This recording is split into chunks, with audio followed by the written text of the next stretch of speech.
When you create a Google form, you can direct your respondents to a specific section of your form based on their response.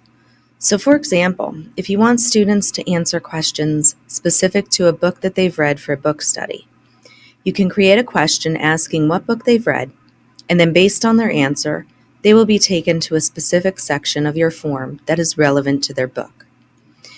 In this example, my form is called Book Study. I've created 5 sections in this form. Each section has a title. So section 1 is called Book Choice. Section 2 is Alchemist, 3 is Inkheart, and so on. Each of these sections is titled with one of the book choice titles. When I go back to my first section, my question here is, which book did you read? So based on whatever the student answers here, I want them to go to the section of the form that asks them questions about their book only. In the right-hand bottom corner, you'll see 3 dots. If I click on these 3 dots, one of my choices here is go to section based on answer, so I'm going to choose that.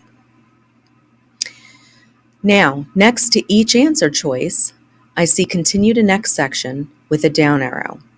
So if I were to do nothing here, regardless of how the student answers, everyone would be taken automatically to section 2, which is not what I want.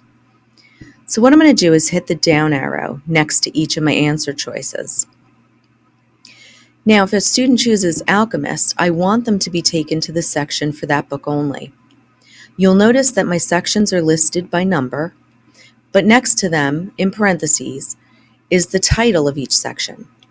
And because I titled each section with the name of the book, it makes it very easy for me to pick the section where I want them to go to. That's why it's important when you create sections in your form to give them a title. So I'm going to choose Alchemist. Then if they select Inkheart, I want them to go to section 3 for Inkheart. If they choose Wonderstruck, I want them to go there. And Call of the Wild, I want them to go to section 5. Now, you may have noticed one of the options also is to submit form. So if you were going to put an option there that said I didn't read a book at all, you could then have that person be directed to submit their form, since there's really nothing they can answer as they haven't read a book.